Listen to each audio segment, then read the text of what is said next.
కాకతీయుల కోట గోడ అంటే ఇది ఒక్క కోటకు సంబంధించిన గోడ కాదు. ఔటర్ బౌండరీ వాల్ అంటే వాళ్ళు నివసించినటువంటి ఇండ్లు కానీ వాళ్ళకి సంబంధించిన సైనిక స్థావరాలు కానీ అవన్నీ ఉంటాయి. వాటి చుట్టూ కూడా రక్షణ వలయంగా ఏర్పడినటువంటి గోడ.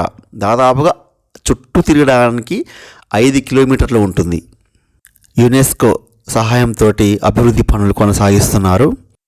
ఇది ఏ కాలంలో నిర్మించారు, ఎంత దూరం విస్తరించింది అనేది మాత్రం అంచనా వేయలేక ఉన్నారు. ఎందుకంటే కోట లోపల కూడా మానవులు నివాసాలు ఏర్పరచుకున్నారు. ప్రస్తుతం ఉన్నటువంటి రూపాన్ని మాత్రం గణపతి దేవుని కాలంలో ప్రారంభం చేసి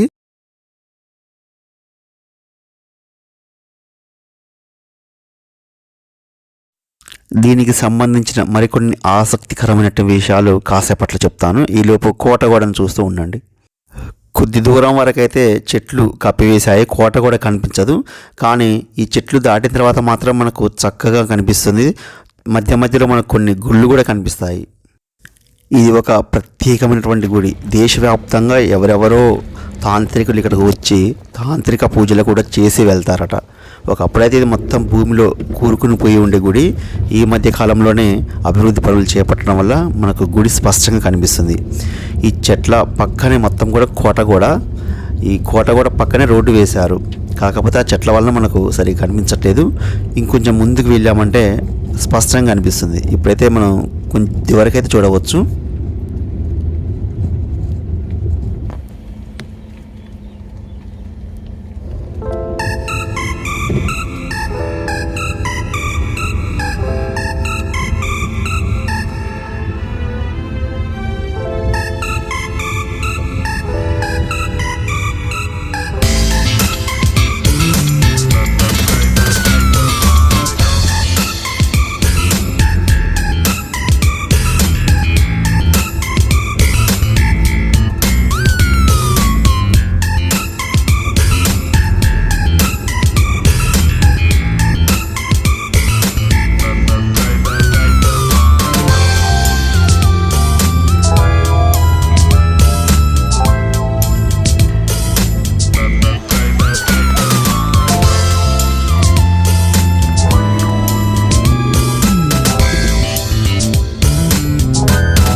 ఈ ఔటర్ బౌండరీ వాల్ లోపల 7 కోటలు గలవు. అంటే ఇప్పుడు అవన్నీ అయితే చూపించను. మామూలుగా ఈ గోడ పక్కన ఉన్నటువంటి కొన్ని ముఖ్యమైన ప్రదేశాలు మాత్రమే చూపిస్తాను. ఇప్పుడు కనిపిస్తున్నటువంటిది బహుశా సైనికులు కాపలా కాసేటువంటి ప్రదేశం అయి ఉంటుంది. వాళ్ళంటే దూరంగా ఎవరైనా శత్రువులు వస్తున్నారా అని చూడడానికి కట్టిన నిర్మాణం లెక్క కనిపిస్తున్నది. అలాంటివి ఈ గోడ పక్కన చాలా కనిపిస్తూ ఉంటాయి మనకు ముందుకు వెళ్తూ ఉంటే. 5 కిలోమీటర్ల దూరం ఉన్న ఈ కోట గోడ లోపల 5 కోటలు ఉన్నట్టుగా చెప్తున్నారు. ఒకటి రాతి కోట, రెండవది మట్టి కోట, మూడవది నీటి కోట, నాలుగవది ఇటుక కోట, 5వది కంచు కోట. ప్రస్తుతమైతే రాతి కోట, మట్టి కోట మాత్రమే చూడగలం. మిగిలినవి అయితే కనిపించకుండా ఉన్నాయి. మరికొన్ని ఆసక్తికరమైన విషయాలు కాసేపట్లో చెప్తాను.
ఇందులో మొత్తం 360 బావులు, 360 దేవాలయాలు నిర్మించారు.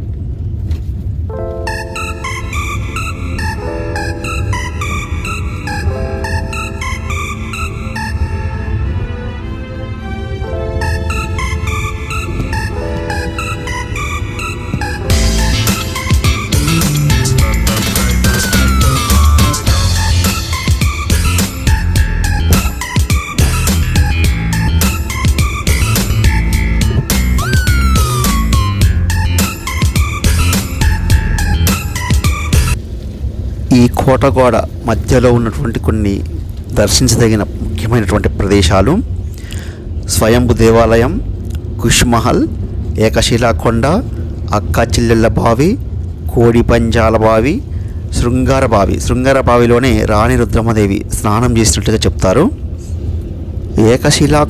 ఏకశిలాకొండ పేరు మీదగానే వరంగల్ అనే పేరు వచ్చింది. ఆ కొండ మీద సైనికులు కూర్చొని చుట్టూ కూడా శత్రువుల రాకపోకల్ని గమనించేవాళ్ళట. ఆ తర్వాత వరంగల్ ఫోర్ట్ అని మనం చెప్పుకునేటువంటి కాకతీయ కోట లోపల 4 కీర్తి తోరణాలు చాలా అద్భుతంగా ఉంటాయి. అందులో రకరకాలైనటువంటి శిలలు, శిల్పాలు, రకరకాల పద్ధతుల్లో నిర్మించినటువంటి నిర్మాణాలు మనకు ఆ కోట గోడ లోపల మొత్తం కూడా కనిపిస్తూ ఉంటాయి. తెలంగాణ రాష్ట్ర చిహ్నంలో ఉన్నటువంటి కాకతీయుల కీర్తి తోరణమే అన్న విషయం మనందరికీ తెలిసిందే.